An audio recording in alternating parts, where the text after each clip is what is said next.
primeiro texto, em Atos, capítulo 6, versos de 1 a 4.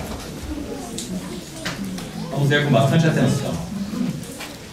Ora, naqueles dias, multiplicando-se o número dos discípulos, houve murmuração dos helenistas contra os hebreus, porque as viúvas deles estavam sendo esquecidas na distribuição diária. Então os 12 convocaram a comunidade dos discípulos e disseram: não é razoável que nós abandonemos a palavra de Deus para servir às mesas. Mas, irmãos, escolhei dentre vós 7 homens de boa reputação, cheios do Espírito e de sabedoria, aos quais encarregaremos deste serviço.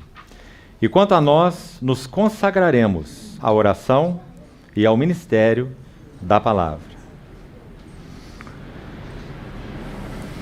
Capítulo 6, verso 1, que já lemos. A palavra para distribuição é diaconia. Foram esquecidos na diaconia diária, distribuição diária desses sustentos. Então os 12 convocaram a comunidade dos discípulos. A palavra para comunidade é koinonia, que significa comunhão. Versículo 3. Mas, irmãos, escolhei dentre vós 7 homens de boa reputação, cheios do Espírito Santo e de sabedoria, aos quais encarregaremos deste serviço. Temos de novo aí a nota no serviço. E quanto a nós, nós nos consagraremos. Temos aqui a nota da devoção. Nos entregaremos de todo, nos consagraremos à oração e ao ministério da palavra. De novo, a palavra ministério aqui é diaconia, mais uma vez, o serviço, ministério da palavra. Irmãos, conforme falamos, nossa intenção para esse segundo tempo, confiando na graça do Senhor, é compartilharmos algo sobre alguns equilíbrios fundamentais. Eu creio que a grande maioria dos irmãos que aqui estão já tem alguns anos de vida cristã. E o encargo que o Senhor depositou no meu coração realmente não eram palavras ligadas ao início da vida cristã, como já falei. A questão de nossa regeneração, a questão de sermos os filhos de Deus, comentamos algo sobre isso, a questão de termos os nossos pecados perdoados, a bendita habitação do Espírito Santo, são verdades gloriosas que em outros tempos, gastamos outros tempos com elas e gastaremos até a vinda do Senhor. Para este encontro, este tempo, e os irmãos que estão aqui reunidos em particular, da Grande São Paulo, irmãos de outra região, particularmente aqui, dessa região de São Paulo e cidades mais próximas, temos tido comunhão com alguns irmãos, e conhecemos a história dos irmãos, e pela graça do Senhor temos podido até mesmo participar da hora que estes irmãos estão vivendo no Senhor, nessa região. E então, em função disso, o encargo específico que o Senhor tem depositado no meu coração é este mesmo que temos compartilhado, na primeira sessão e agora, nessa segunda sessão, ligado a essa questão de equilíbrios sensíveis. E a necessidade de mantermos um bom equilíbrio para o nosso avanço espiritual. Me permitam ainda rapidamente abrir um rápido parêntese aqui, falando ainda sobre essa comunhão.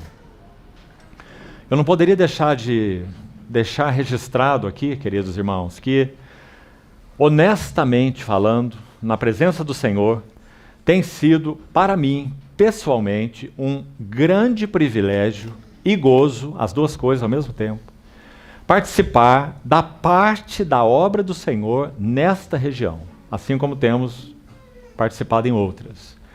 O que nós chamamos de participar de parte da obra do Senhor? Em primeiro lugar, se é obra do Senhor, então o Senhor é a vanguarda do que Ele faz.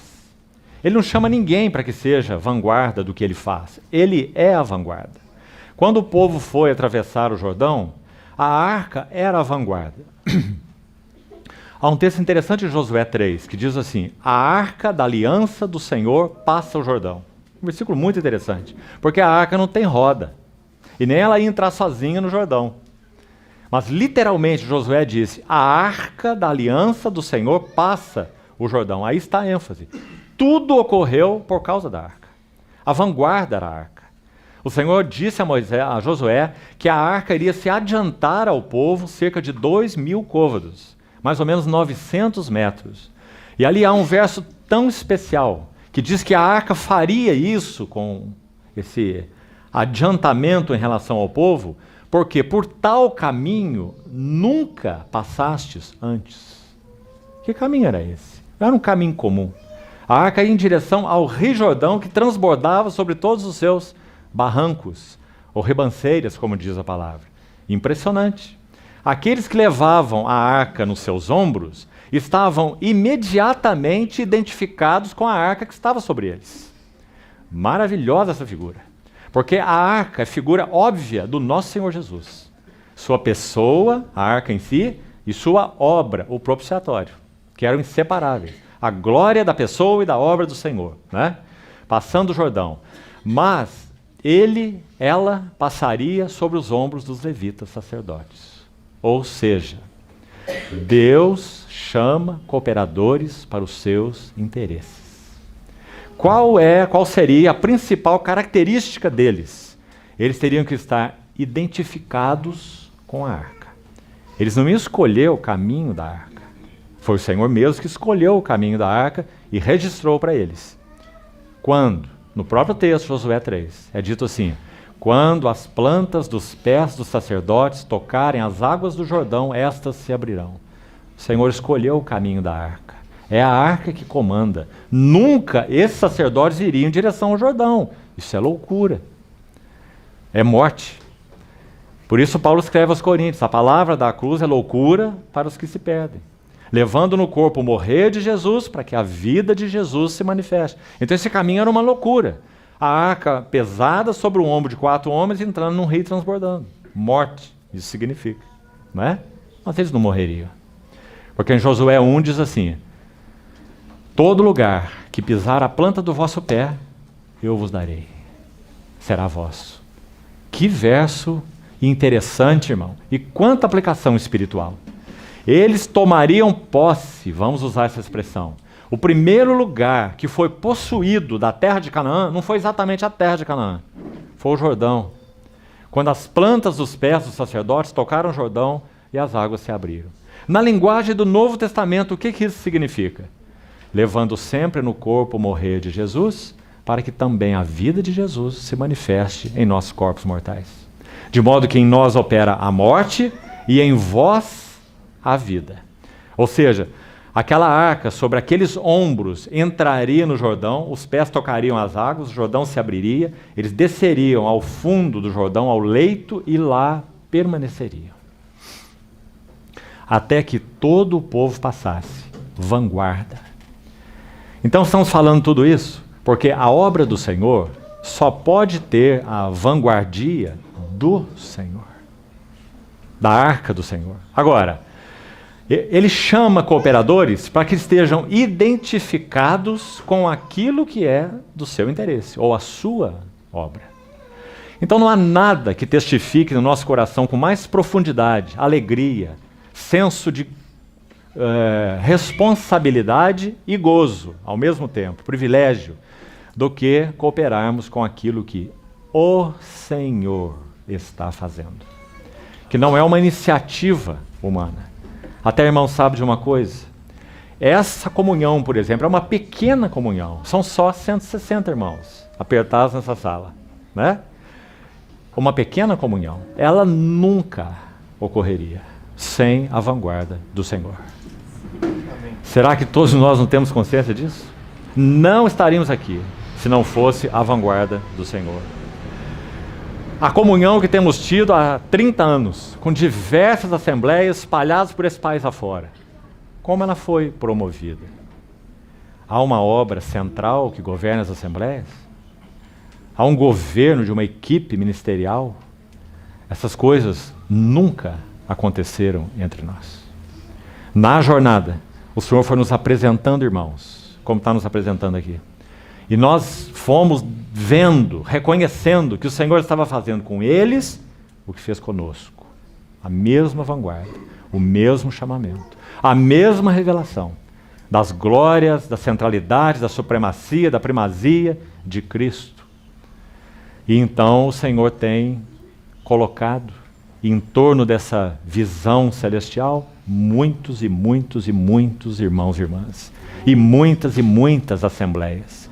E nós temos tido um relacionamento de pura e simples comunhão. E temos podido cooperar. Dezenas de irmãos e irmãs cooperaram para esse encontro.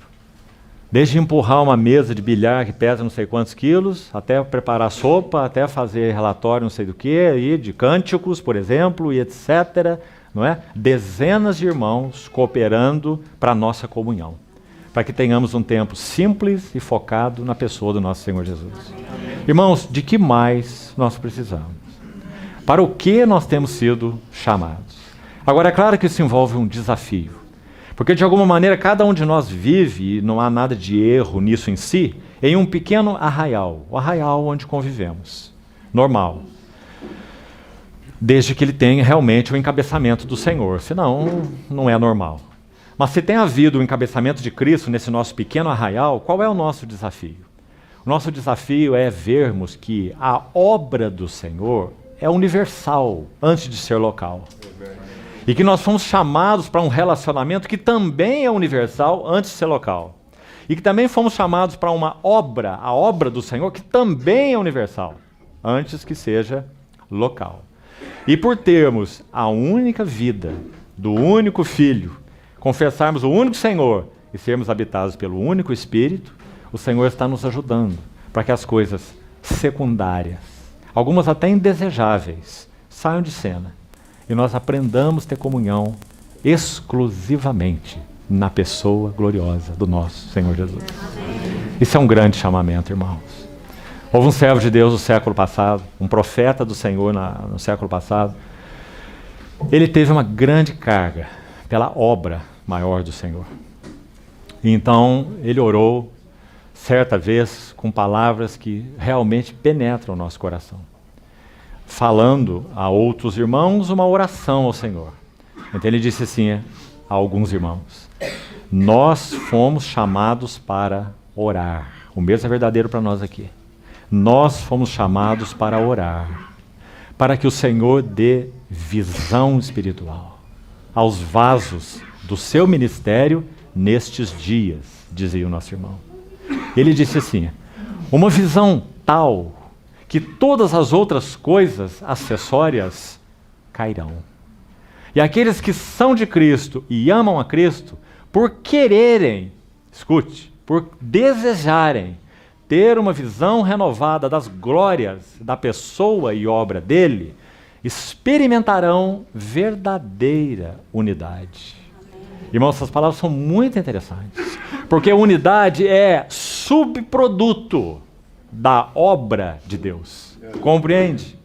A unidade não é algo que promovemos. Quanto mais nós falamos vamos ser um, mais nós temos divisões no cristianismo. Irmãos, há uma direção muito clara se nós quisermos provocar mais divisão. Vou te dar o caminho. Pregue sobre unidade. Porque unidade é subproduto. Quando nós pregamos sobre unidade, é nossa unidade. A unidade do povo de Deus, mas a unidade com o meu entendimento. Unidade com aquele ministério. Unidade com um corpo de doutrinas específico. Uma unidade arminiana, uma unidade calvinista, uma unidade institucional, seja uma unidade, seja lá o que for, que nome dermos. Não é? Essa não é a unidade bíblica. Que nossos irmãos tenham, sempre terão a liberdade de professarem a fé em aspectos específicos e terem convicção dela, como o Espírito tem testificado com seus corações. Mas lembre-se, George Whitefield e John Wesley tinham convicções doutrinárias em aspectos particulares, específicos e até graves, bastante diferentes. Certa vez, os irmãos que estavam mais próximos de George Whitefield, que homem de Deus foi esse? Os que conhecem a história dele, perguntaram assim para ele: irmão Whitefield, nós iremos ver John Wesley no céu? Porque John Wesley tinha uma questão ligada à salvação. que a salvação não era algo de garantia absoluta, que de alguma forma nós teríamos que preservar a nossa salvação, que poderíamos, de certa maneira, no entendimento dele, perdermos essa salvação que ganhamos. O Whitefield não pensava assim. Então, já que Wesley pensava assim, então aqueles que estavam mais próximos de Whitefield pensavam, será que nós vamos encontrar John Wesley no céu, quando nós estivermos lá? Você está entendendo? Então, George Whitefield respondeu assim, não iremos encontrar John Wesley no céu, porque ele estará tão perto do trono de Deus e nós tão longe, que nós nem iremos vê-lo. Porque ele reconheceu a vida que aquele homem vivia diante do Senhor, independente da convicção particular que ele tinha a respeito de doutrina. Que lição, irmão. Sabe como George Whitefield partiu para o Senhor? Ele foi convidado para pregar em uma cidade na Inglaterra. E ele saiu de uma aldeia, de uma cidade, e ia para uma pequena outra cidade. Longa viagem no lombo de animal. Então ele parou em uma cidade chamada Exeter. E ali ele pernoitou. E quando ele chegou nessa cidade, um dia num lombo de animal, ele chegou muito cansado. E ali já havia pessoas esperando por ele, incrédulos. Estavam esperando por ele para ouvir o Evangelho, porque era um tempo de avivamento espiritual. E quando o Whitefield chegou naquela pousada, ele disse para as pessoas que ali estavam, eu não posso pregar para vocês, eu estou exausto. Então ele tomou um suporte de velas, colocou uma vela, acendeu a vela e começou a subir as escadas do seu aposento para dormir, no aposento superior, se despedindo das pessoas. Quando ele chegou no meio da escada, ele virou para trás e olhou para aquelas pessoas e começou a pregar o Evangelho. E ele pregou o Evangelho até a vela se consumir inteira no candelabro. E então ele terminou de subir as suas escadas, deitou no seu leito e partiu para o Senhor. Foi sua última mensagem. Aquela vela tipificava a vida e serviço de George Whitefield. Amados irmãos, nós fomos chamados, e que privilégio, para cooperarmos com aquilo que Deus está fazendo na nossa geração. Não há um privilégio maior. Tem que arrebatar todo o nosso coração, tudo que somos e tudo que temos. Não é por causa da obra que Deus está fazendo nessa geração. É porque é a obra de Deus. O Deus que nós amamos, o Deus que nos comprou, o Deus que é nosso motivo, alvo, foco, alegria, interesse. É Ele. E se Ele nos deu o alto privilégio de sermos cooperadoras e cooperadoras, irmãos e irmãs, cada um na esfera que o Senhor o chamou com fidelidade, então nós estamos envolvidos na maior obra do universo. E chegará o dia em que o Senhor a completará. E quando Ele a completar, a sua igreja, adornada, estará, podemos dizer assim, em uma figura, na vitrine de observação cósmica. Quando anjos e demônios estarão olhando para ela e vendo a imensidão da graça e da glória do nosso Senhor. Pedro escreve assim na sua epístola: o Deus de toda a graça, que em Cristo vos chamou a sua eterna glória. Viu essas duas palavras? Graça e glória. É isso que anjos olharão boquiabertos, até o ponto em que Deus foi, para tomar pessoas como nós e nos colocar numa vitrine de observação para anjos e demônios. A observação da imensidão, tanto da graça que foi ao fundo, quanto da glória que nos conduziu ao sublime. Essa é a obra de Deus. É isso que Deus está fazendo. Então, amados irmãos, estamos vivendo uma hora de muito desafio, para que nós deixemos as coisas que para trás ficam e avancemos para as que diante de nós estão. Qual o prêmio? Uma ascensional vocação de Deus em Cristo Jesus. Esse é o prêmio. Então, voltando lá na frase do servo do Senhor do século passado. Eles desejaram ver a Cristo de uma forma nova. E quem deseja ver a Cristo de uma forma nova, deseja por um único motivo, não há outro. Uma operação do Espírito Santo nesse coração. Amém. Porque o único que deseja Cristo é o Espírito Santo. Ele me glorificará. Então, quando Ele opera em nós, nós desejamos Cristo. Nós vamos em direção a Cristo. Porque esse é o ministério do Espírito Santo. Não é linda aquela passagem de Eliezer e Rebeca? Não é maravilhosa? Gálatas 4 diz que Deus fez 2 envios. Vindo à plenitude dos tempos, Deus enviou o seu filho. Abraão, na tipologia, envia seu filho Isaque para o altar, porque Deus o pediu. O teu único, assim como Cristo é único, a quem amas, assim como o Pai ama seu filho. Oferece-me Moriá como um holocausto. Abraão foi transformado de tal forma que ele pode representar Deus o Pai. Quem ele era? Ele era um idólatra em Ur dos Caldeus. Na primeira visita de Deus a ele, foram 11. 11 vezes Deus visitou Abraão.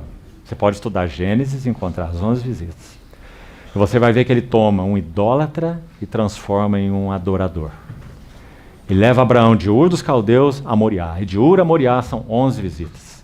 Então, quando Abraão chega em Moriá, ele representa Deus o Pai, enviando seu único filho, oferecendo seu único filho. Capítulo 22 de Gênesis. No 24, há um outro envio.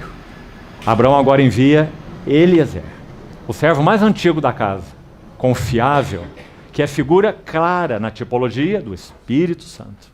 Então, Gálatas, que na luz agora do Novo Testamento vai interpretar a tipologia, diz: vindo à plenitude dos tempos, Deus enviou o seu filho. Primeiro envio. O envio do filho, tipificado por Abraão e Isaque. Depois diz: e por que vós sois filhos? Deus enviou, segundo envio, enviou aos vossos corações o Espírito do seu filho, que clama: Abba, Pai. Então, Isaque é uma figura de Cristo, Eliezer é uma figura do Espírito Santo, ambos foram enviados por Abraão. O filho ao altar, o Espírito para conquistar uma noiva para o filho. É maravilhosa a história. Então, na medida que Eliezer saiu da sua casa, colocando a sua mão debaixo da coxa de Abraão, identidade com o coração de Abraão, porque o Espírito foi enviado para cumprir o propósito do Pai. Então, Eliezer sai na sua jornada e vai executá-la. Então, o que acontece? Ele encontra a Rebeca naquele poço, ela descedenta os 10 camelos, você conhece a história? Ele pede o sinal ao Senhor, reconhece que aquilo era a provisão do Senhor, aquela era a mulher, então ele vai fazer seu trabalho. Qual era o trabalho? Ele abriria uma sacola e tiraria tesouros e colocaria em Rebeca braceletes, pingentes de ouro. Então Rebeca, de certa forma, como que assustada com aquilo, Eliezer diz assim a ela: meu senhor Abraão é muito rico. Figura de Deus o Pai. Mas não só isso. Ele diz: e ele deu ao seu filho tudo o que ele possui. O que Rebeca estava fazendo, o que Eliezer estava fazendo, é colocando em Rebeca as riquezas de Cristo, para que o coração dela fosse conquistado, atraído. E o que o Espírito Santo está fazendo hoje em nossas vidas, queridos irmãos? Senão passo a passo, porque a nossa dose, nossa capacidade é limitada para essas doses. Deus conhece nossa estrutura e sabe que somos pó. Então, pouco a pouco, em doses homeopáticas, porque nós somos muito limitados, Ele vai abrindo as riquezas da pessoa gloriosa do nosso Senhor Jesus. E quanto mais nós o conhecemos, mais nós o amamos. Quanto mais nós nos satisfazemos nele, mais insatisfeitos nós ficamos. Queremos mais, mais, mais. Que paradoxo. Então, o que o Espírito Santo está fazendo nos nossos dias? Está tirando-nos da estreiteza. Estreiteza individual, estreiteza coletiva, estreiteza de mente, estreiteza de coração e abrindo-nos para uma revelação mais ampla da glória da pessoa e obra do nosso Senhor Jesus. Então aquele irmão que eu citava conclui ainda assim aquela oração falando a outros. Ele diz: e se formos atingidos por tal revelação, pela graça do Senhor, então as barreiras cairão e experimentaremos, e as divisões cessarão, e experimentaremos verdadeira unidade. Porque é uma unidade que já é. Ninguém pode promover unidade. Quando nosso Senhor Jesus morreu na cruz do Calvário, Ele curou o abismo de separação que havia entre aqueles povos, aquele ódio incurável, judeus e gentios. Os gentios para os judeus eram piores que cachorros, cães. Derrubou a parede de separação que havia no meio, Efésios 2,15, a inimizade, e de ambos fez um. Ele fez um de ambos. Não é um segundo eu e nem um segundo você, e nem um segundo ninguém. É um segundo Ele. Ele derrubou a parede de separação. Então a unidade não pode ser promovida e não precisa ser pregada. Se nós temos um copo cheio de água, nós não precisamos pedir para ninguém encher o copo de água. Isso é uma insanidade. Nós já somos um. O nosso problema não é a unidade, o nosso problema é divisão. Então não temos que pregar a unidade. Ele já fez a paz e nós já somos um.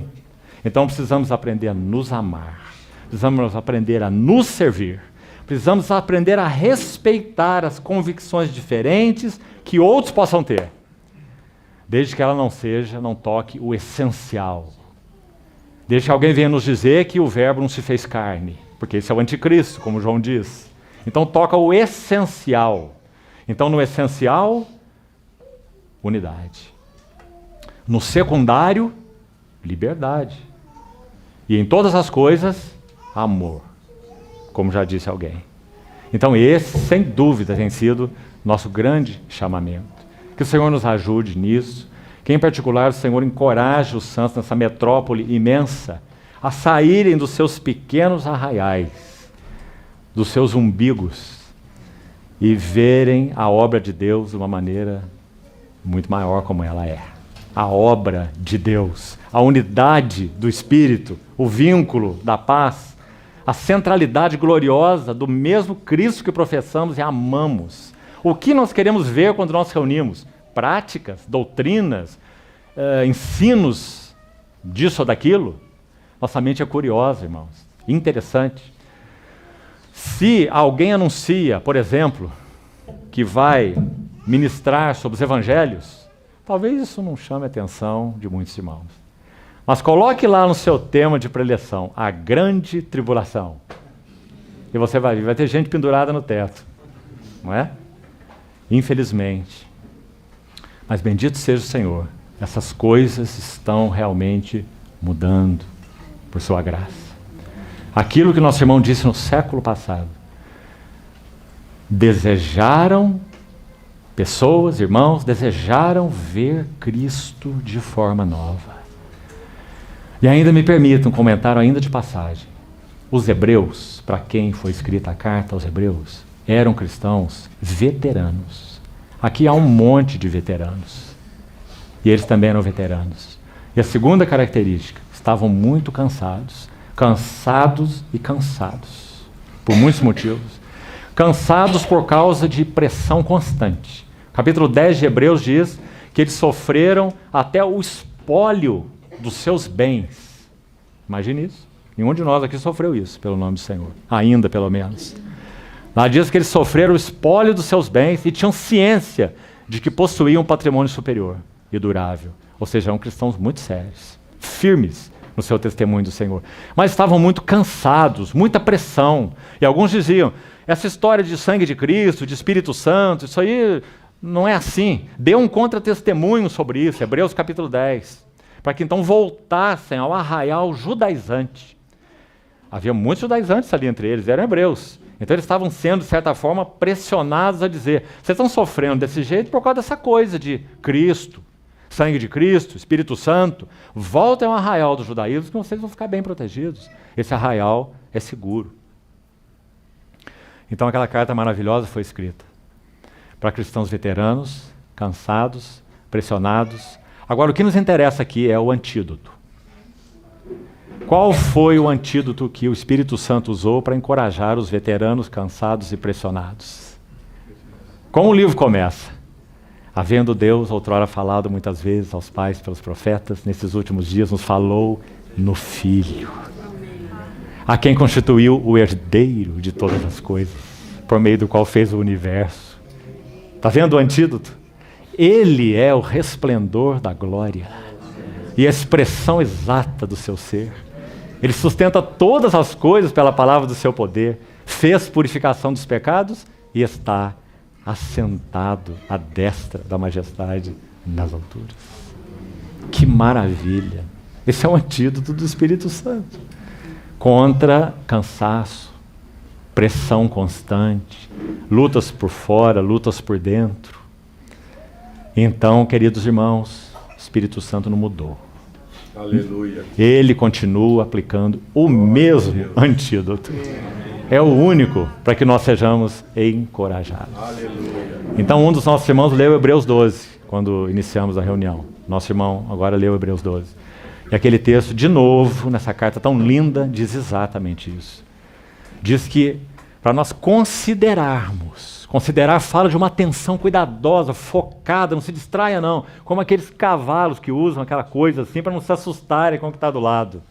Então considere, foque a atenção e considere atentamente aquele que suportou uma tamanha oposição de pecadores contra si mesmo. Porque se vocês fizerem essa consideração, não vão fatigar, desmaiando nas vossas próprias almas. É o antídoto do Espírito Santo. Então, queridos irmãos, só há um ensino que nós precisamos. É o ensino sobre Cristo. Amém. Sua glória, sua pessoa, os aspectos relacionados a Ele, sua redenção, sua reconciliação, a justificação que Ele operou, são aspectos doutrinários, você compreende? Mas você pode entender o que é reconciliação. Você pode entender o que é redenção e também justificação pela graça, por meio da fé. Muitos professores de seminário entenderam nesses anos, até os liberais, quando o movimento liberal em 19 iniciou, matando grande parte da vida da igreja. O liberalismo teológico, como alguns aqui devem conhecer. Ensinavam justificação pela graça por meio da fé. Mas o que eles não tinham? Eles não tinham o que está escrito em Hebreus 5, que eles ensinavam. Justificados, pois, pela fé, temos paz com Deus por meio de Jesus Cristo nosso Senhor. E nos gloriamos nas próprias tribulações. Então justificação pela graça por meio da fé não é só um ensino, não. Porque se essa doutrina for compreendida como ela é em Cristo, Ele é o justificador, Ele é a nossa justiça, e por causa dessa verdade maravilhosa que temos nele, então nós temos paz com Ele. Então vem tribulação e nós nos gloriamos nas próprias tribulações. Romanos capítulo 5. Mas se isso não é uma realidade espiritual, é só um ensino técnico e intelectual sobre justificação pela graça por meio da fé, como faz um seminário, então, a hora que as tribulações vierem, a casa cai. Porque nós não temos a realidade espiritual. Compreende, querido irmão? Então aqui já tocamos no primeiro equilíbrio, nem ia começar por ele.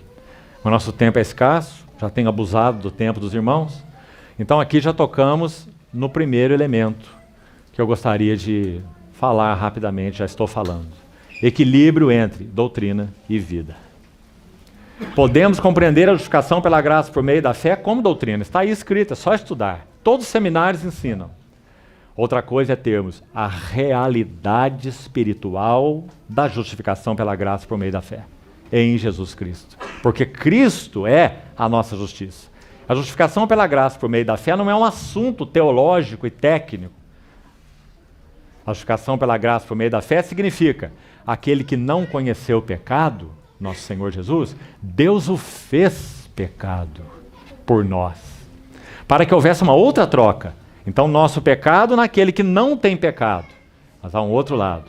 A justiça daquele que não tem pecado, atribuída aos pecadores. Então, para que nele fôssemos feitos justiça de Deus. Então, essa é a realidade espiritual. Então, qual é o resultado, como falamos? Paz com Deus. Nos alegramos nas próprias tribulações. O resultado da realidade espiritual desse ensino é que nós recebemos o Espírito Santo. Está lá em Romanos 5 também. Lá no verso 8 em diante. Ele vai dizer, e o Espírito nos foi outorgado àqueles que foram reconciliados. Realidades espirituais. Agora, por que estamos colocando esse equilíbrio sensível aí? Doutrina e vida. Porque escute se você já ouviu essa frase algum dia. Eu já ouvi mais de uma vez. Nós não precisamos de doutrina. Nós só precisamos de vida. Duas coisas que não podem estar apartadas e que foram apartadas. Agora, deixe-me dizer qual o perigo disso. Se nós apartamos o inapartável, e aqui acho que precisamos ouvir a palavra do Senhor, o que Deus uniu, não separe o homem. Doutrina e vida. Como o Senhor uniu? Vamos ver como o Senhor uniu. João 6,63, seria o primeiro texto importante. João 6,63. Olha o que o Senhor diz. O Espírito é o que vivifica. A carne para nada aproveita. As palavras, doutrina, ensino. Senão, o que é a palavra do Senhor? Senão, doutrina do Senhor. Ensinos. As palavras que eu vos tenho dito são Espírito e são vida. Então, o que Deus uniu, não separe o homem. Mais um exemplo. E acho que esse é o mais glorioso deles. Como João começa a sua epístola? 1 João capítulo 1. Veja lá. O que era desde o princípio. O que temos visto com os nossos olhos. O que as nossas mãos apalparam. O que contemplamos com respeito ao verbo da vida. Aí nós temos o verso 2 escrito assim. E a vida se manifestou. Agora olha a última frase do versículo 1. O que temos ouvido com relação a quê?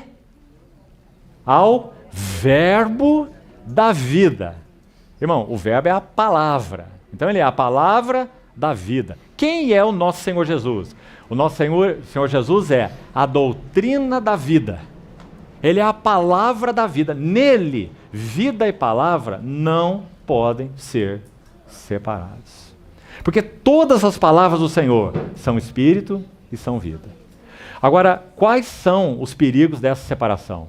Se nós focarmos vida, o perigo é subjetivismo. Então nós não queremos a palavra, aliás, queridos irmãos, honestamente falando, na presença do Senhor, o Senhor nos conhece plenamente. Não estou dizendo isso por causa de parte dos irmãos que está reunido aqui.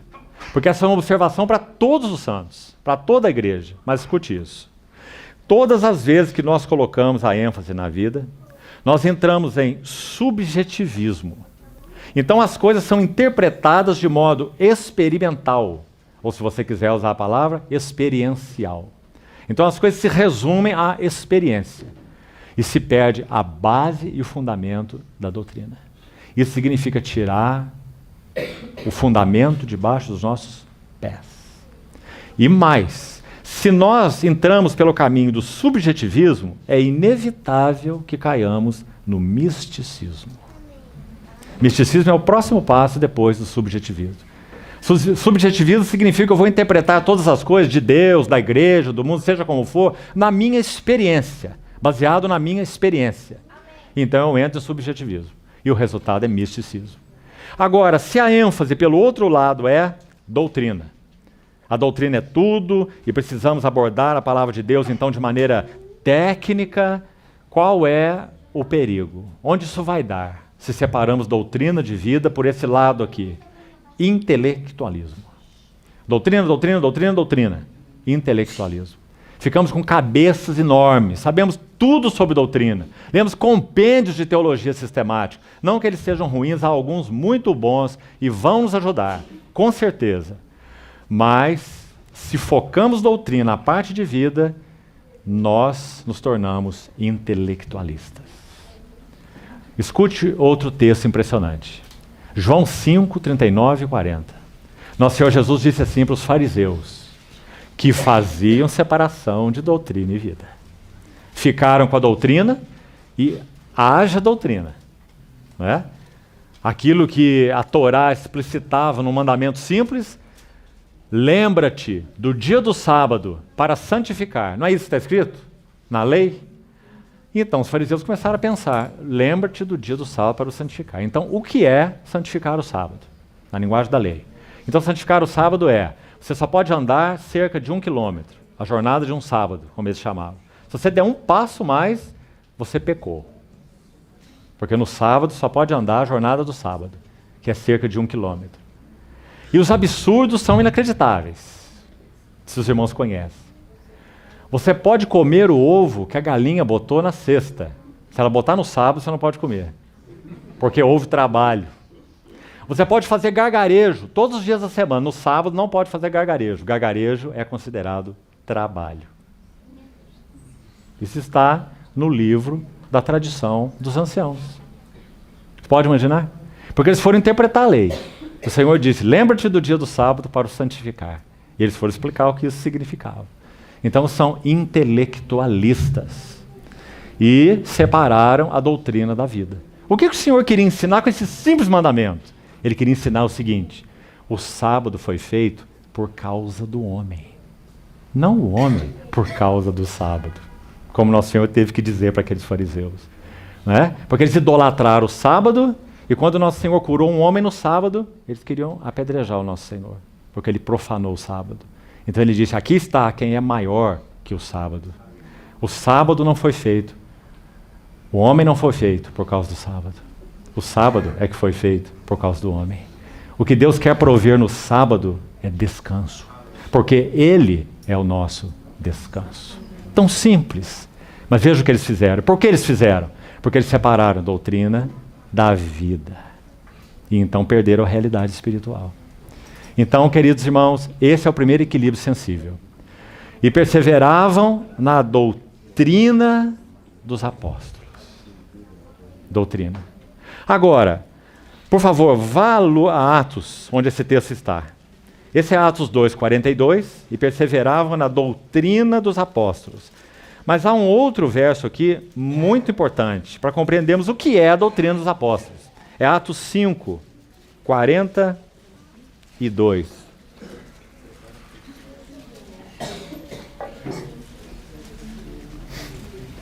Vamos ver em síntese qual era a doutrina dos apóstolos. E todos os dias no templo, e de casa em casa, não cessavam de ensinar e de pregar. Ensinar aponta para o aspecto didático, não é? Ensinar a palavra, pregar a palavra. E o pregar especificamente aponta para o anunciar.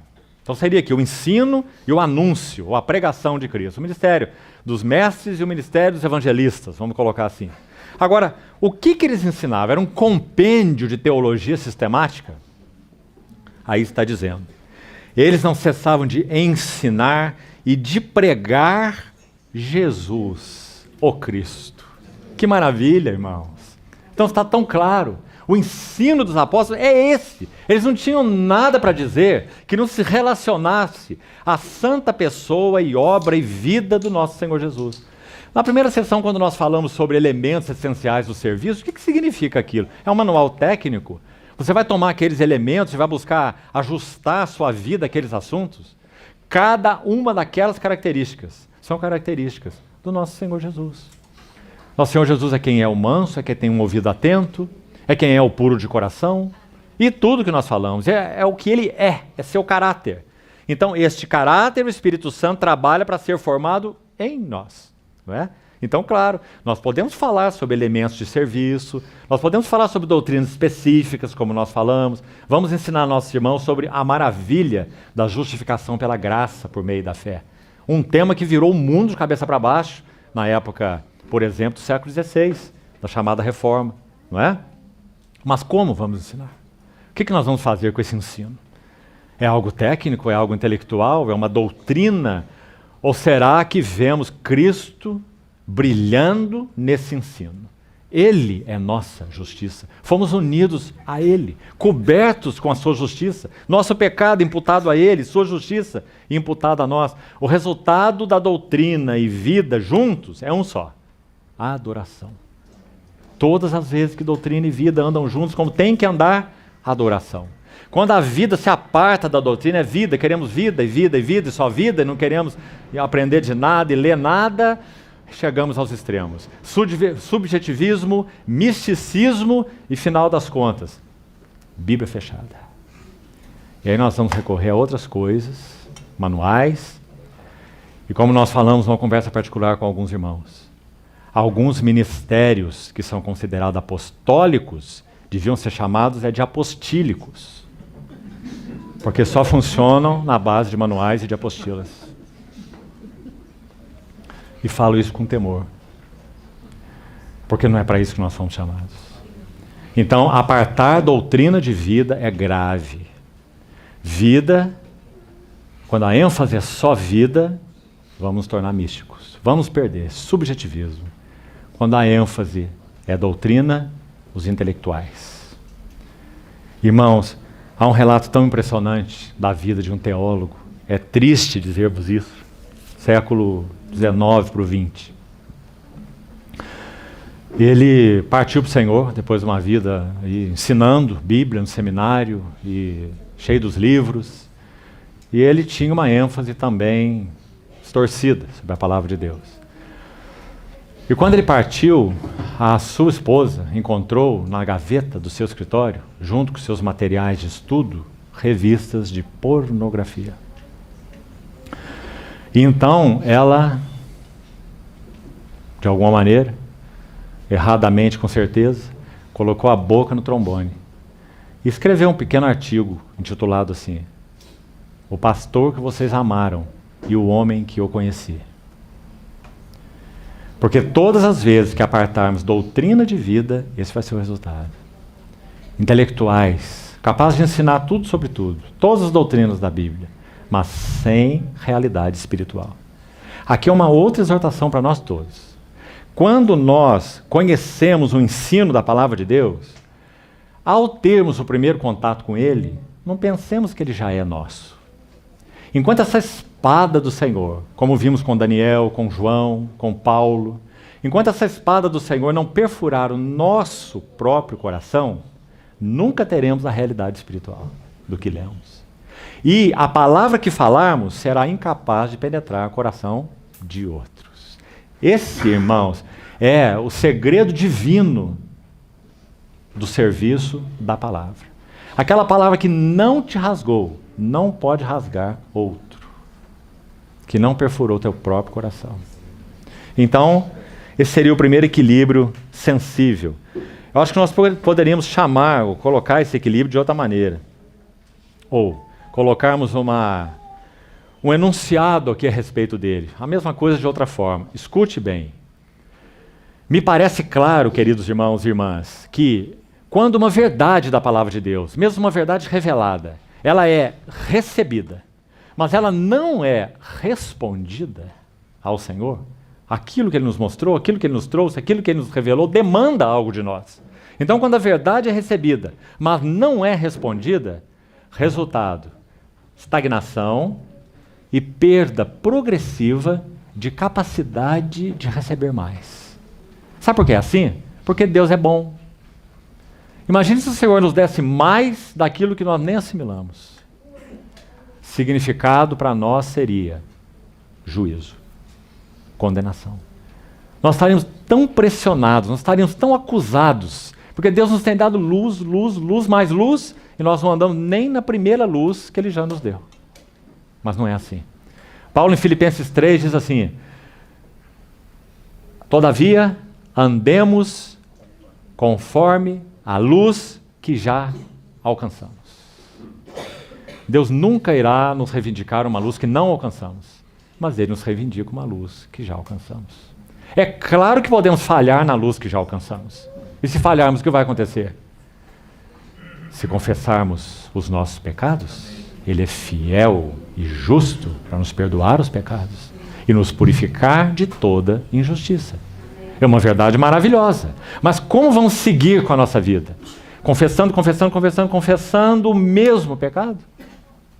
Se isso é o fato, nós não estamos sendo transformados. Cristo não está sendo formado em nós. Não é o normal. Nossos filhos têm que crescer. E assim conosco espiritualmente. Não é? Então, esse é o problema de apartar a doutrina de vida.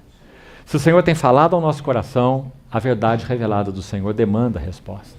Coisas simples, irmãos. Relacionamento conjugal, coisas do nosso coração que o Senhor tem exposto, iluminado. Falando aí, quem sabe, sobre o nosso temperamento, sobre nossa forma de ser, nossa personalidade, coisas que nos orgulhamos tantas vezes, né? Quantas vezes o marido fala para a esposa assim, você não casou enganada, não é? Você conhecia bem, eu sou isso que eu sou. O único que pode dizer eu sou o que eu sou é quem disse. Eu sou o que eu sou, não é? Todos nós somos carentes de transformação. E graças ao Senhor, diante dele não tem o eu sou o que eu sou, não é? O ditado do mundo de que um pau que nasce torto morre torto é só para o mundo. Nós somos um pau que nasceu torto. E o Senhor tem nos endireitado. Né? Porque Ele endireita o torto e aplana os montes e nivela os vales. Não foi? Esse é o ministério de João Batista? Porque esse é o nosso Senhor. Né? Então, queridos irmãos, nunca apartemos doutrina de vida, nunca. A maior dádiva que todos os avivamentos genuínos, espirituais, da história da igreja nos deram, bendito seja o Senhor, eles ocorreram, gerados pelo Espírito Santo, e tem mais. Cada um de nós está sentado nessa cadeira aqui essa noite por causa dos avivamentos espirituais. Se eles não tivessem ocorrido, o Evangelho já teria sido aniquilado da face da terra. Os avivamentos evangélicos são os polos de vida e luz, onde o Senhor conservou as suas verdades. Aleluia. E nós somos devedores a esses homens e mulheres de Deus que pagaram o preço. Então, essa separação entre doutrina e vida. Você quer ouvir um relato rápido sobre a união de doutrina e vida? Durante o avivamento morávio, quando viveu o conde Zinzendorf, o famoso moraviano, rico, nobre, que ofereceu as suas terras para alojar cristãos que estavam sendo perseguidos na Europa. Então eles encontraram asilo de perseguições religiosas nas terras de Zinzendorf, o conde. Quando ele tinha 6 anos de idade, 6 anos, no seu castelo, ele escrevia bilhetes e jogava pela janela e orava e dizia assim: meu Deus, peça aos teus anjos que recolha as minhas cartas de amor para ti. Aos 6 anos de idade. Quando ele era um jovem, ele teve uma experiência dramática, quando ele viu um quadro do Senhor crucificado. E então, naquele quadro estava escrito assim: isto fiz por ti, que fazes tu por mim? De alguma maneira aquilo atingiu o coração de Zinzendorf de tal maneira que ele abriu suas terras para recolher os cristãos perseguidos na Europa. Durante esse período, eles enviaram missionários para toda a terra, até para a Groenlândia, a partir da Morávia, mais do que a igreja havia enviado em 200 anos do chamado protestantismo, do século de 1517, o ano da Reforma, até 1700, quando nasceu Zinzendorf. Ele viveu 60 anos, 1700 até 1760. Quando um rapaz se apresentou a Zinzendorf, dizendo que ele tinha encargo de Deus de pregar o evangelho aos esquimós, na Groenlândia. Então Zinzendorf disse assim a ele: você sabe como nós entendemos isso. Você não receberá 1 centavo de provisão, porque nós não damos suporte a nenhum dos nossos missionários. E ele disse: eu sei disso, e Deus me tem dado esse encargo. Eu apenas vou pedir uma coisa para você, disse o jovem para o Zinzendorf: meus sapatos estão furados. Então, se você puder me dar um par de sapatos novos, eu agradeço. Então Zinzendorf disse: amanhã às 7 da manhã esse par de sapatos estará na tua casa.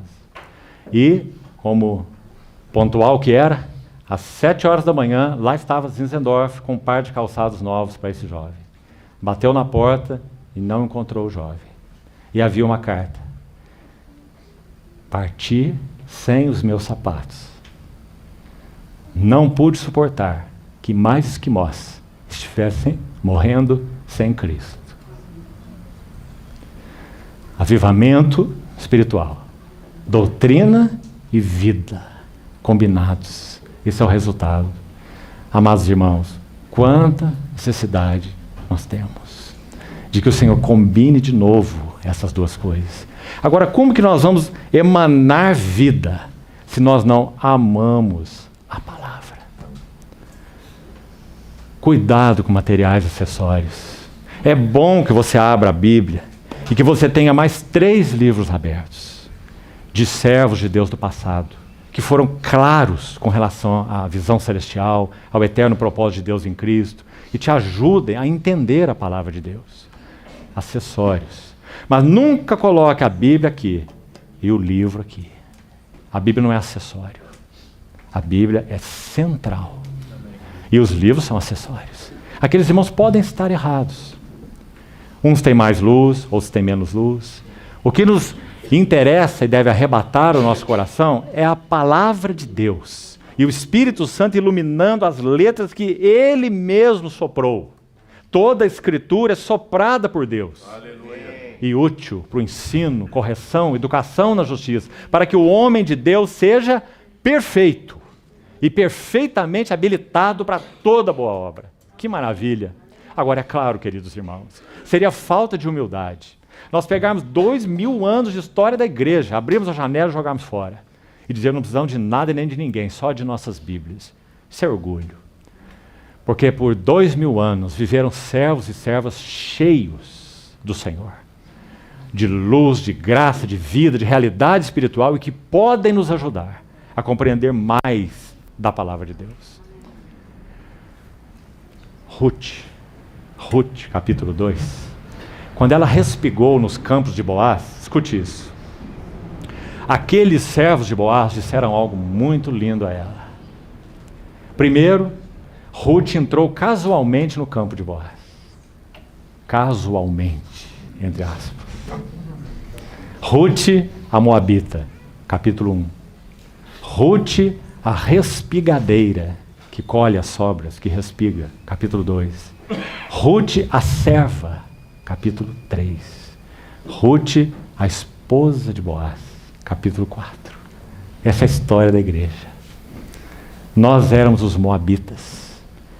E por causa do rico Boaz e do seu campo, hoje nós somos a esposa de Boaz, nosso Cristo. No capítulo 2, quando ela entra casualmente no campo de Boaz, começa a respigar. E aqueles servos veem que aquela mulher está lá e deixam que ela respigue, porque eles conhecem a palavra. Boaz é judeu. E a palavra diz que toda aquela sobra não devia ser recolhida pelos segadores. Deveria ser deixado para o órfão, para a viúva e para o estrangeiro. Então lá estava Ruth, uma miserável, viúva. A sua sogra Noemi disse, não me chamem mais Noemi, que significa doce, me chamem de Mara. Então Ruth ali se comprometeu com Noemi, quando Noemi era Mara. Noemi, no livro de Ruth, tipifica a vontade de Deus. Quando a vontade de Deus para Ruth era Noemi, era doce, Ruth estava com ela. Mas quando a vontade de Deus se tornou Mara, Ruth não a abandonou. Então, por causa de Ruth se apegar à vontade de Deus, quando a vontade de Deus era Mara, o resultado foi que Ruth pôde encontrar Boaz. Se nós não nos apegarmos à vontade de Deus quando ela for Mara, nunca encontraremos Boaz em plenitude. Então, quando Ruth respigava no campo de Boaz, os servos, Boaz se apresentou. E ele perguntou aos segadores, quem é essa moça? E eles disseram, ela se chama Ruth, e ela está aqui colhendo, a não ser um tempo que ela esteve na choça, um lugar de descanso. E ela esteve respigando conosco todo o tempo. Então Boaz, de alguma maneira, foi atraído por ela. E ele chegou até ela e disse, não vás colher em outro campo. Isso na linguagem do Novo Testamento significa, não ameis o mundo. Nós estamos no campo do nosso rico Boaz. Nós não temos nada a colher fora dele. Aleluia. Não ameis o mundo. Não vás colher em outro campo. Queridos irmãos, o Senhor quebrou os dentes de nossa chave. Aquela chave que era colocada nas portas do mundo e todas as portas se abriam, tão fácil para nós. E nós entrávamos e acontecíamos e éramos e fazíamos. Agora o Senhor colocou essa chave no esmeril. E agora nós colocamos a chave nas portas e elas não se abrem mais. Porque o Senhor cravou um abismo entre nós e o mundo. Eles não são do mundo, Amen. como também eu não sou. Aleluia. Que maravilha. Santifica-os na verdade. Tua palavra é a verdade. Então ele disse a Ruth, não vá escolher a outro campo. Mas não apenas isso. Nós estávamos falando sobre os 20 séculos de história da igreja, que não podemos jogar fora. Precisamos receber a ajuda desses irmãos do passado. Escute o que Boaz disse para Ruth. Aqui ficarás com as minhas servas.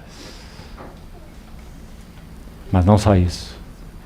Bebe do poço que eles tiraram. Quanto nós podemos ser abençoados por bebermos do poço que tantos cavaram, com suas vidas, com seu sangue, com seu suor, com as suas lágrimas. Bebe do poço que outros tiraram, que eles tiraram. E então Ruth fica deslumbrada diante de tudo aquilo. Ela é uma miserável. Mulher, pobre, viúva. Numa situação mais trágica para alguém é a Ruth. Então Boaz fala assim com ela e sabe o que ela diz? Ela adora. Ela diz, tu me favoreces muito, meu Senhor. Não sendo eu nem mesmo uma serva tua. Então, o capítulo 2 termina com Ruth comendo grãos tostados e bebendo vinho. Essa é uma figura da mesa do Senhor. Nós éramos os miseráveis, pobres, alienados. Ruth termina o seu dia comendo os grãos e bebendo vinho. E mais que isso, é dito que ela colheu naquele dia 1 efa de cevada. 1 efa de cevada sem debulhar equivale mais ou menos a um Fusca, um Volkswagen, cheio de cevada, sem debulhar. Um dia respigando nos campos de Boaz. Porque Boaz é tão rico. Então, quando Ruth apresenta esse assunto para Noemi, Noemi também se deslumbra. Porque ela ainda sabe algo que Ruth não sabe. Ela diz, Boaz é nosso parente distante. Então, há aí uma chance que ele possa te resgatar, nos resgatar. Só que havia um parente mais chegado do que ele, e que tinha um direito antes dele. Esse parente, na tipologia de Ruth, tipifica o velho homem. Então, quando eles vão à porta de Belém, no capítulo 4 de Ruth, então vem esse que a Bíblia chama de o fulano. O fulano, diz Boaz, que é esse outro homem.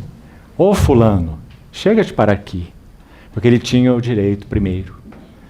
Então, ele vai dizer que ele não pode resgatar Ruth. Ele já tem a sua mulher, para que ele não crie problemas nesse fato de resgatar Ruth.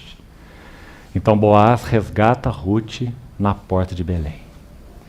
E o livro vai dizer, e Ruth se tornou a sua esposa. Sabe quem é Ruth? É a bisavó de Davi. Deus obteve o homem segundo seu coração, por causa de Ruth, respigando nos campos de Boaz. Que história maravilhosa. Quando Boaz estava na eira, esse é o capítulo 3. Cada capítulo tem um cenário. O capítulo 1, o cenário é a terra de Moabe. O capítulo 2 é o campo de Boaz. O capítulo 3 é a eira. E o capítulo 4 é a porta de Belém. São 4 cenários. no livro de Ruth. No cenário do capítulo 3, a eira. Boaz, tipo do rico Cristo. Ele está com a sua colheita de grãos exuberante. Então ele está deitado num monte de grãos, regalando-se, descansado. É sua riqueza, é sua colheita.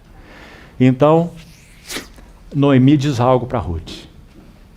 Banha-te, unge-te e veste os seus melhores vestidos e desce a eira. Mas não te des a conhecer a esse homem. Conhecer no sentido íntimo, relacional.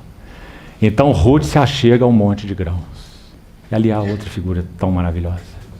É dito que quando Ruth chega, Boaz estava lá alegre, deleitando-se na sua colheita e dormindo no monte de grãos. Então é dito que Ruth chega e descobre os seus pés. E é dito que quando Ruth descobre os seus pés, Boaz como que acorda assustado e pergunta a ela, o que você está fazendo aqui? Quem é você? E ela responde, eu sou Ruth, a tua serva. Então essa cena se passa na eira. Quando Ruth conta isso a Noemi, outra frase maravilhosa. Que livro maravilhoso é esse? Então Noemi diz assim, Noemi quem diz assim para Ruth, esse homem não descansará, até que estiver concluído este negócio. Qual era o negócio? O resgate de Ruth, que aconteceu no capítulo 4. Que livro precioso, irmãos. Então, a história de Ruth deixa claro que nós precisamos respigar nos campos do rico Boaz, Cristo, diretamente, e que também precisamos beber do poço que outros cavaram. Para que possamos realmente ficar com os servos de Boaz. Segredo de avanço espiritual. Fica aqui com as minhas servas. Não vá colher outro campo. São 3 segredos aí. Fica aqui. Fica na comunhão. Preserva a comunhão. Não deixemos de congregar como é costume de alguns. Amemos-nos uns aos outros. Suportemos uns aos outros. Sujeitemos-nos uns aos outros. Fica aqui com os meus servos. E além disso, 2 coisas. Respigando nos campos de Boaz. E bebendo dos poços que outros cavaram. Graças ao Senhor. Então, esse é o equilíbrio entre doutrina e vida. Eu acho que só temos tempo para um equilíbrio mais. Falaríamos sobre 4, não vamos avançar tanto. Já avançamos no primeiro tempo. Vamos falar apenas sobre mais um. O texto de Atos 6 que nós lemos, por favor, volte a ele. Ele faz uma combinação preciosa. E vamos chamar essa combinação de esse equilíbrio de devoção e vida. Nós já vimos que a palavra usada aqui no versículo 4, Atos 6,4. E quanto a nós nos consagraremos à oração, devoção, uma vida entregue, dedicada ao Senhor. Mas não só isso, e ao ministério, diaconia, da palavra. Ou seja, eles iriam continuar servindo a palavra aos irmãos, para a edificação dos irmãos, é claro. Esse era o maior encargo deles, era o encargo da palavra. Por isso ele diz, não é justo que deixemos a palavra e vamos servir as mesas. Né? Então, consagração, amados irmãos, fala desse aspecto de devoção, claro. E a diaconia desse aspecto do serviço. Então vamos tomar essas 2 palavras, devoção e diaconia. Eu acho que nós podemos concluir da seguinte maneira. Quando nosso Senhor visitou o lar de Betânia, Atos capítulo 10, verso 38, ele encontrou exatamente essa situação expressa ali. Ali estava Maria, que demonstrou toda a devoção do seu coração ao Senhor. E ali estava Marta, que demonstrou todo o seu desejo de servir ao Senhor. Então, não há nenhum erro nessas 2 servas. Mas, quando nós estudamos, aí um outro assunto para você que ama a palavra do Senhor, fazer o seu estudo, 7 visitas estão registradas do Senhor a Betânia. 7 vezes. O Senhor pode ter visitado Betânia mais vezes, mas há apenas 7 visitas registradas. Na primeira visita do Senhor a Betânia, estamos aí em Lucas 10, 38. Nosso Senhor encontra Marta inquieta, ocupada e agitada com seus serviços. Onde está a ênfase? Diaconia, ministério, serviço. E o Senhor encontra Maria devota, a tal ponto que Marta se incomodou, quando até mesmo repreende Nosso Senhor na maneira como ela expressa. Ela diz, não te importas, quando ela diz assim ao Senhor, isso é uma repreensão. Não te importas que eu esteja a servir sozinha? Foi isso que Marta disse. Ela está repreendendo o Senhor. Como se o Senhor dissesse, o Senhor não está percebendo que o Senhor veio aqui e tem mais 12 homens para almoçar, os discípulos. E eu estou fazendo essa comida sozinha? E a minha irmã está aí assentada aos seus pés? Não te importas que eu venha servir sozinha? Então o Senhor diz a ela, Marta, Marta, um dos duplos chamamentos na Bíblia. Marta, Marta, andas inquieta e agitada por muitas coisas. Uma só coisa te é necessária. Tua irmã escolheu a boa porção, é o sentido literal, a boa parte, a boa porção, e esta nunca lhe será tirada. Então vamos ver primeiro, rapidamente, para irmos concluindo, o aspecto da devoção. Se são 7 visitas do Senhor a Betânia, nas 3 primeiras, sabe onde você vai encontrar Maria? Veja que precioso. Você vai encontrar Maria aos pés do Senhor. A primeira visita está aí em Lucas 10. Maria estava aquietada aos pés do Senhor a ouvir-lhe os ensinamentos. Não é o que temos aí? Depois, na segunda visita, ela ocorre em João 11. Lázaro está morto. Na primeira visita, ele nem é citado. Aparentemente, podemos dizer, Lázaro não tem interesse nos assuntos do Senhor. Não há nem o nome dele na primeira visita do Senhor. Na segunda visita, Lázaro não só não estava em casa, como Lázaro estava no túmulo. Na segunda visita do Senhor, a Betânia. Então, o que acontece com Maria? Quando Maria vai se aproximando da aldeia, Marta tem uma primeira entrevista com o Senhor. Então ela diz para Maria que o Senhor estava ali. E Maria vai ao encontro do Senhor. E o texto vai dizer de João 11, ela se lança aos pés do Senhor. Mais uma vez você vai ver a referência dos pés do Senhor. E Maria aos pés do Senhor. Ela estava tão tumultuada.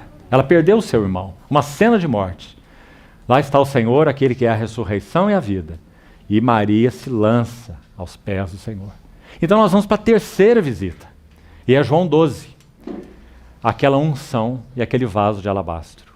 E acho que seríamos bom concluir aí. Nosso Senhor, depois de João capítulo 11, preste atenção, ele faz um retiro. Porque os judeus creram nele, Lázaro era um testemunho vivo do poder do Senhor, judeus estavam crendo nele, então isso trouxe uma preocupação. Então nosso Senhor vai fazer um retiro, porque ele está sendo procurado como um bandido. Se você ler os últimos versos do capítulo 11, vai ficar muito claro. É dito que foi enunciado ali um proclamo, uma proclamação, para que quem soubesse onde Jesus estava, o denunciasse. Essa questão de denunciá-lo significa que estavam caçando a ele como um criminoso. Final de João 11. Então é dito que o Senhor faz um retiro. Por quê? Por medo? Não. Porque não era chegada a sua hora, como João enfatiza tantas vezes. Então nosso Senhor sai para um retiro, numa cidadezinha pequena, a 30 quilômetros a noroeste de Jerusalém, no deserto da Judéia, chamada Efraim. Está aí no final de Judas 11. Então o Senhor faz um retiro lá, e fica lá algum tempo. Aí João 12 começa assim, 6 dias antes da Páscoa.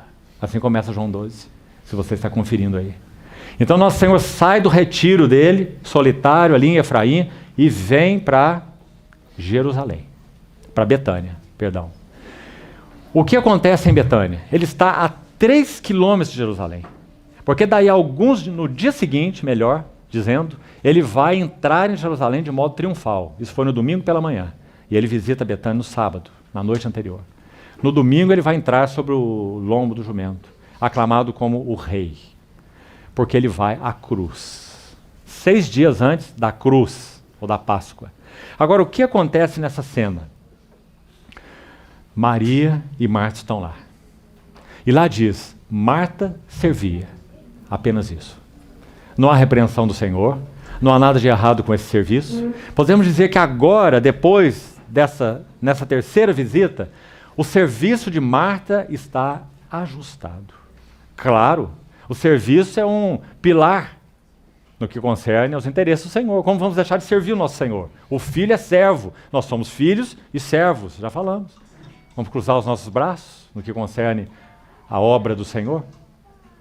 Então Marta servia, sem nenhuma repreensão. Serviço, ou diaconia. Mas olha o outro aspecto da devoção, que impressionante. Irmãos, o que acontece ali é uma cena que carece que seja examinada com cuidado, porque é de tanta beleza. Maria toma um vaso de alabastro. O próprio vaso tinha bastante valor, embora não fosse um vaso precioso, mas era um vaso de valor, já que esse material não havia naquela região. Era importado do Egito, era um vaso egípcio. A própria cidade se chama Alabastron, egípcia, o vaso vinha de lá. Uma pedra macia que se esculpia, um vaso de alabastro, valioso. Mas mais valioso ainda era o unguento que estava dentro do vaso. Marcos vai dizer no capítulo 14, a mesma cena, que esse unguento era preciosíssimo, diz Marcos. E é dito que ele valia 300 denários. É quase impossível fazer um transporte de valores daquela época para a época atual. Quase impossível, porque envolve muitas coisas nesse cálculo. Mas muitos sugerem que esse perfume, trazido para o valor de hoje, seria algo em torno de 10 mil reais. Não é pouca coisa. Uma pequena fortuna. Então Maria tinha esse vaso, esse unguento, no seu vaso de alabastro.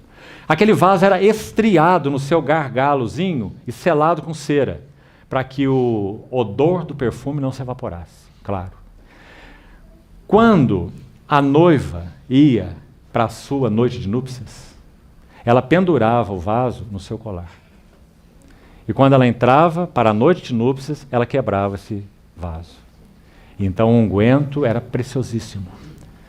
E aquele unguento enchia o ambiente com aquele odor maravilhoso. Então o primeiro uso desse vaso, amor, núpcias. Agora o segundo. Esse mesmo perfume era usado para embalsamar mortos, para suplantar o cheiro da morte. Quando Maria quebra esse vaso, está muito claro os dois significados. Um deles, o Senhor, é muito claro. O Senhor diz que ela se antecipou para o seu sepultamento. Significa que Maria viu com muita clareza o que discípulo nenhum viu. Eles não viram. Veja o restante do capítulo 12 de João. Eles não conseguiam compreender que o Senhor ia para a cruz. Eles não viam nem necessidade de cruz nenhuma. O caminho de Jesus era trono. Nada de cruz. Por isso, quando chegam os gregos e falam assim, queremos ver a Jesus. Lembra-se, em João 12? Diz que eles ficaram extasiados. E Filipe e André foram comunicar a Jesus, os dois juntos. Como que dizendo, Senhor, temos uma notícia para te dar que o Senhor não vai acreditar. Os gregos estão querendo te ver. Agora não são só judeus. Aqueles que são a nata da intelectualidade, da sabedoria, né, da filosofia, eles querem te ver. E nós sabemos o que vai acontecer. O Senhor vai fazer uma entrevista com eles e o Senhor vai ensinar para eles tudo sobre sabedoria, porque o Senhor é a sabedoria. Amém. Mas não foi nada disso que aconteceu. Não dá nem para falar amém. Não foi... O Senhor não fez a entrevista com os gregos. Por que ele não fez a entrevista? Lembra-se o que ele diz? Ele diz assim, é chegada a hora de ser glorificado o Filho do Homem. Eles devem ter quase tido um infarto. Porque o Senhor disse que ele vai ser glorificado, e é o que eles esperavam. Ele vai assumir o trono da sabedoria. Ele é o sábio. E em seguida, o Senhor diz assim, se o grão de trigo caindo na terra não morrer, fica ele só. Mas se morrer, produz muito fruto.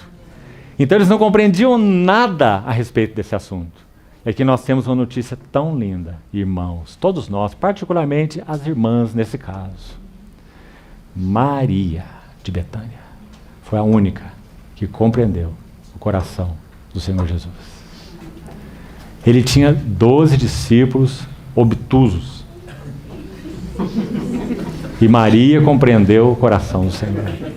Ela viu nos olhos do Senhor o seu sofrimento, a sua agonia. Então o que ela fez? Ela sabe que o Senhor vai à cruz. E então ela quebra o seu perfume precioso e antecipa ao sepultamento do nosso Senhor Jesus, por um lado. Por outro lado, a questão das núpcias, podemos dizer que com esse ato, Maria está dizendo assim: Senhor, Tu és para mim o mais precioso. E essa preciosidade, esse unguento, derramo na tua cabeça, nos teus pés. Porque se você combinar Mateus 26, Marcos 14 e João 12, é o mesmo relato. Você tem que fazer um quadro completo aí, com esses 3 textos. Então você vai ver que Maria se aproxima do Senhor. Muito provavelmente Nosso Senhor estava à mesa, porque uma ceia foi servida, não tinha cadeiras, as mesas eram baixas, e as pessoas se assentavam apoiada no quadril, com as pernas de lado e apoiada no cotovelo, debruçada assim sobre a mesa, uma mesa baixa. Então, muito provavelmente, os pés de lado, porque estava assim, curvada, apoiada no quadril, com as pernas de lado, uma mesa baixa. Então, muito provavelmente, é claro que nós estamos sendo dogmáticos aqui, Maria tem se aproximado assim, por trás de Nosso Senhor, e ela derramou o unguento em sua cabeça, em seus pés, se você combinar os relatos, nos 2 lugares, na cabeça e nos pés, e ela enxugou os pés do Senhor com seus cabelos. Então há 4 coisas aí preciosas. Primeiro, quando ela quebra esse vaso, está muito claro que ela está dizendo para o Senhor, sem palavras: Tu és para mim o mais precioso. Quando ela unge a cabeça do Senhor, o que ela está dizendo? Tu és a nossa cabeça, minha cabeça, meu Senhor. Quando ela unge seus pés, o que ela está dizendo? Eu sou a tua serva. Porque já falamos, é a 3ª visita do Senhor. E lá está Maria aos pés do Senhor. E finalmente, quando ela enxuga os seus cabelos, irmão, que figura. Porque 1 Coríntios 11 vai trazer o ensino. E vai dizer que o véu sobre a cabeça da mulher significa que ela está cobrindo a sua glória. Muito claramente. E que isso é um sinal para os anjos. Só você ler lá. Então, segundo o texto, o cabelo é uma expressão da glória da mulher. Isso não precisa falar para mulher nenhuma, né? Seu cabelinho recebe um cuidado da sua parte que só você sabe dizer, não é? O gasto do orçamento mensal com cabelo é bem elevado, né? E se cair uma gota de chuva é assunto para ficar irritado, né? Porque o cabelo é a glória da mulher. O que Maria faz? Pense você, mulher. Ela toma o seu cabelo e enxuga os pés daquele que andou aquelas estradas poeirentas, aqueles caminhos de Betânia, de Efraim a Betânia, sujos. Ela derrama o óleo, lava os pés e enxuga os pés com seus cabelos. Isso significa: Senhor, Tu és digno de receber toda glória. Tua é a glória. Então Maria coloca a sua glória aos pés do nosso Senhor. Isso é devoção. Sabe, irmãos, há vários versículos nos Salmos. Salmo 34, 5. 34, 5. Diz assim: contemplai-o, devoção. Contemplai-o e sereis iluminados. E os vossos olhos jamais sofrerão vexame. O Salmo 63, Davi, no Salmo 63, estava experimentando a rebelião do seu filho Absalão. Algo horrível. Absalão ganhou o coração dos súditos de Davi e deu um golpe de estado no seu próprio pai. Destronou seu pai. E o seu pai sai do trono e vai para o deserto de Judá. E o Salmo 63 é escrito no deserto de Judá, quando Absalão tomou o trono de Davi. Por isso ele é um salmo tão profundo e tão maravilhoso que penetra o nosso coração. Então Davi escreve assim no Salmo 63: ó Deus, Tu és o meu Deus forte. Isso é devoção. Ó Deus, tu és o meu Deus forte. Eu te busco ansiosamente. A minha alma tem sede de ti. Meu corpo te almeja numa terra árida, exausta e sem água. Que interessante. Ele está pondo aí, digamos, no papel, o ambiente no qual ele estava. Terra árida, exausta e sem água. Ele está dizendo, esse é meu coração por ti. Numa terra árida, exausta e sem água. Assim eu te contemplo. Devoção, de novo. Eu te contemplo no santuário, para ver a tua força e a tua glória. Porque a tua graça é melhor que a vida. Amém. Os meus lábios te louvam. E Absalão estava no trono, irmão. Plena rebelião. E os meus lábios te louvam. E assim cumpre-me bendizer-te enquanto eu viver. Ele não está dizendo, Senhor, o que está acontecendo? Por que a tua providência não intervém? O que esse meu filho fez comigo? E o que o Senhor vai fazer em função disso? Meus lábios te louvam. E assim cumpre-me bendizer-te enquanto eu viver. Em teu nome levanto as mãos. Agora no verso 6, vou terminar aqui. Olha o que Davi fala. Verso 6 do Salmo 63. Assim como de gordura e de banha farta-se a minha alma, e o meu corpo se deleita, assim quando de ti me recordo, e em ti medito nas vigílias da noite. Olha nesse pequeno texto de 6 versículos as palavras meditação e contemplação. Essa é uma arte perdida no meio do povo de Deus.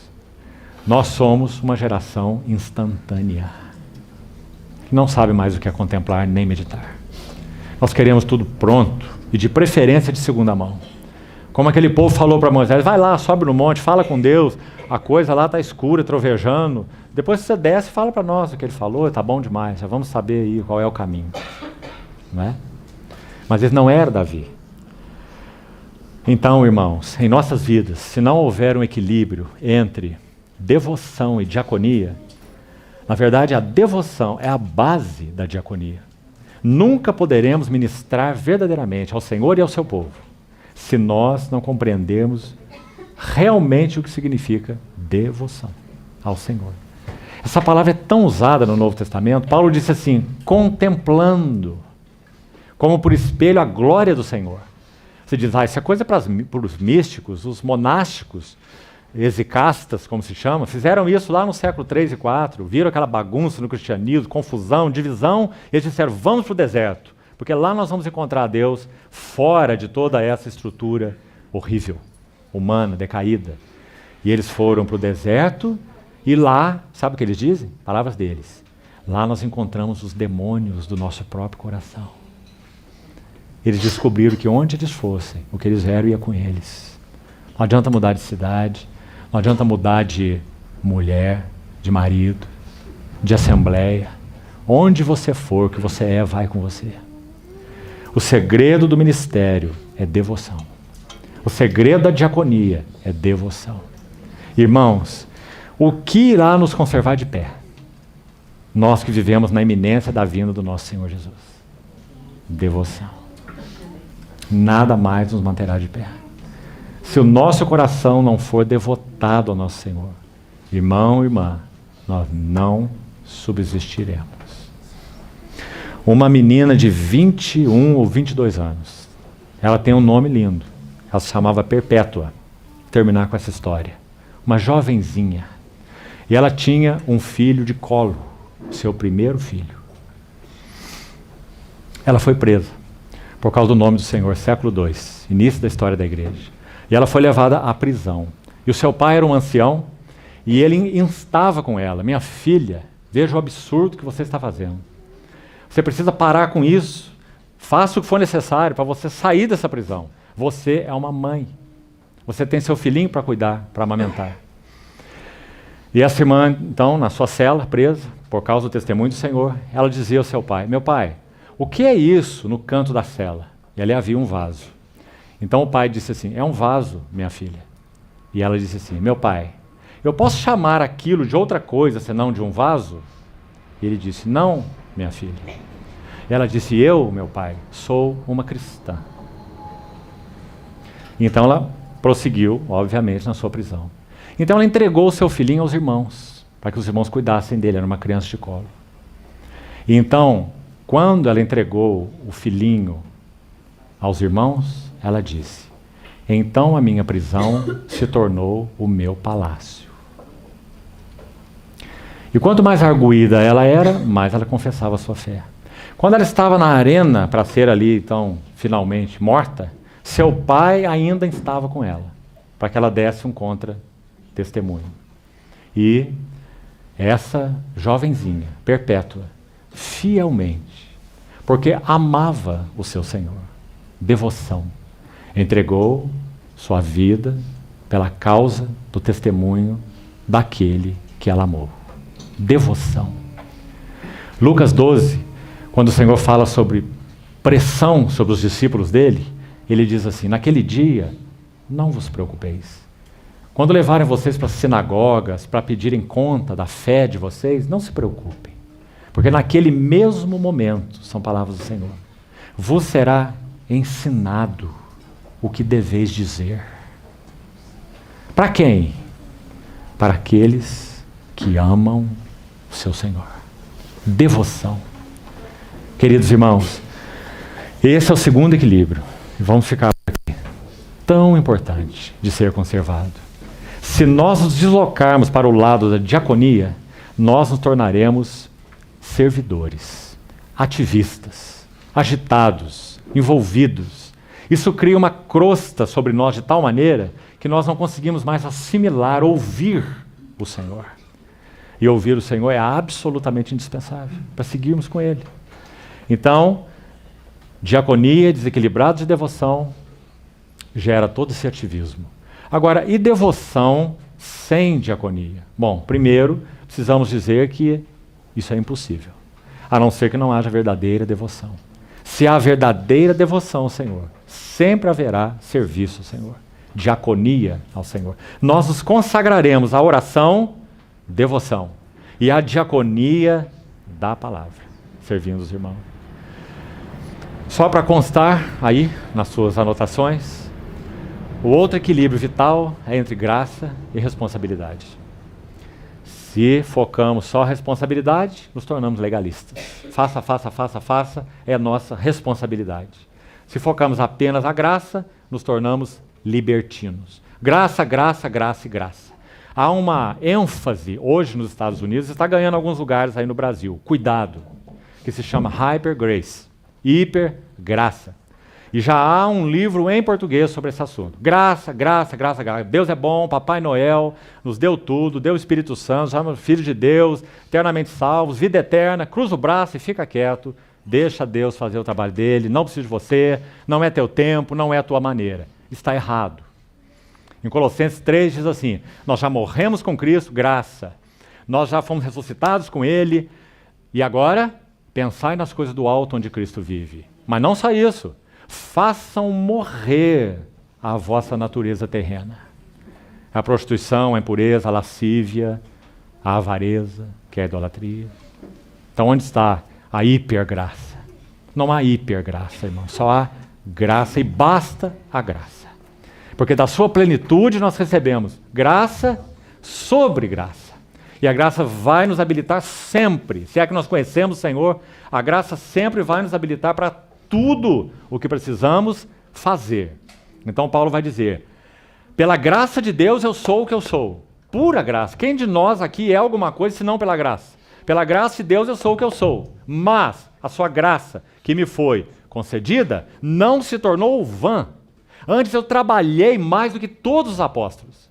Porém não eu, mas a graça de Deus em mim. Que equilíbrio maravilhoso, não é? Então não podemos separar a graça e a responsabilidade nunca. A graça de Deus nos dá a sua palavra, mas a palavra que ouviram pode não lhes aproveitar, se não for misturada com a fé naqueles que ouviram. Então o Senhor nos ajude, irmãos. Porque se por um lado nós temos um jugo, um fardo, um peso, uma tristeza, quando nós estamos focados na responsabilidade, faça isso e faça mais aquilo, e agora isso, e agora o caminho é aquele, e essa coisa que ninguém suporta, por outro lado é um desespero, quando nós apenas compreendemos essa esfera do Deus deu, Deus dá e Deus dará. Mas não entendemos o assunto de Deus, nós somos cooperadores. O operador é Deus. E dele nós somos cooperadores. Se ele não operar, esqueça. Ninguém pode operar nada. Ele é o operador. Nós somos cooperadores. E acho que podíamos concluir com uma frase de Jonathan Edwards, aquele irmão tão usado pelo Senhor durante o avivamento, também avivamento do século XVIII, o mesmo que Whitefield e Wesley viveram, mas eles na Europa e Edwards nos Estados Unidos. Escute o que ele diz sobre graça. E aqui terminamos com essa frase. Preste muita atenção nessa definição paradoxal. Ele fala assim: na graça eficaz, nós não somos meramente passivos. E nem Deus faz uma parte e nós fazemos o restante. Mas Deus faz tudo e nós fazemos tudo. Pois é isso mesmo que Ele produz em nós, as nossas obras. Deus é a única verdadeira fonte e o único verdadeiro autor. Ou seja, se Ele não começa, não faz, não fala, ninguém pode fazer nada. Deus é a única verdadeira fonte e o único verdadeiro autor. Mas nós somos verdadeiros agentes. E aí ele conclui assim: somos, em diferentes aspectos, totalmente passivos e totalmente ativos. Em que sentido nós somos totalmente passivos? No sentido da origem, de iniciar. Deus é a única verdadeira fonte e o único verdadeiro autor. Então aqui nós somos totalmente passivos. Concorda, irmão? Mas nós somos verdadeiros agentes. Então aqui nós somos totalmente ativos. Então Paulo vai dizer assim: é nisso que nos afadigamos, esforçando-me o mais possível, segundo a sua eficácia que opera eficientemente em mim. Se nós fosse citar versículos aqui, nós vimos longe. Em Apocalipse 19 também fala que essa noiva gloriosa, quando ela se atavia, ela se veste com um linho fino resplandecente. E esse linho fino resplandecente, Apocalipse 19, 7 a 9. Esse linho fino resplandecente são os atos de justiça dos santos. Atos de responsabilidade. Atos de justiça dos santos. Ela está ataviada com esses atos de justiça dela, digamos assim. Então o mérito é dela? Leia o texto. Que lindo. Vai dizer assim: pois foi-lhe dado vestir-se. Nem sabemos explicar, não é? Acho que a melhor explicação que podemos chegar é o seguinte: o noivo vai se casar, a noiva não tem nada, é uma miserável. Então ele faz para ela um vestido de aquela coisa que as irmãs que conhecem, aqueles panos que tem aqueles nomes aí, até é difícil de falar, não é? E pérolas, e ponto cruz, e faz aquele vestido maravilhoso, né? Esse ponto cruz é o ponto especial do Senhor. Por isso que eu gosto tanto desse ponto. A minha esposa borda ponto cruz. Eu nunca vi um ponto mais lindo que esse. Quando você olha a frente e o avesso é igual. Quando o ponto cruz é perfeito, não é? Porque o Senhor borda o interior e o exterior igualmente. Assim como é o ponto cruz de profissional. Temos irmãos que fazem ponto cruz, mas é feio do outro lado, não é? O ponto cruz profissional é perfeito. Então, o Senhor faz um vestido de noiva de ponto de cruz, com pérolas, como diz o Salmo 45, você lembra? Em roupagens bordadas conduzem a virgem perante o rei. Lembra-se? Salmo 45? Então, Apocalipse 19 diz que foi-lhe dado vestir-se. Então é ele que faz o vestido.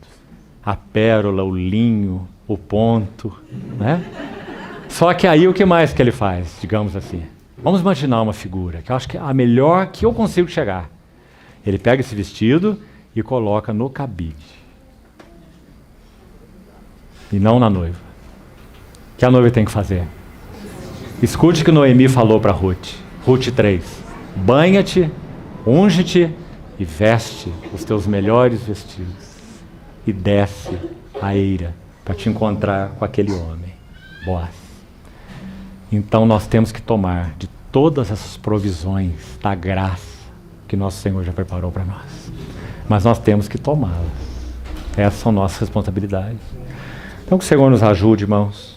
Vamos terminar aqui. E Ele continue falando ao nosso coração, nos explicando, quem sabe, as coisas inexplicáveis que não podemos alcançar de nós e por nós. Que Ele continue nos ajudando e nos ensinando.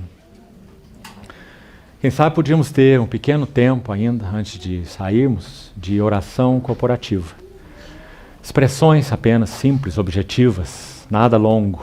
Expressões dos santos de adoração ao Senhor, em função do que o Senhor possa ter falado ao nosso coração.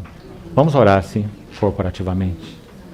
E aí algum irmão que tenha, então, encargos, irmãos responsáveis aí pelo encontro, venham aqui e façam, então, um encerramento para nós. Mas vamos ter esse tempo, então, de oração.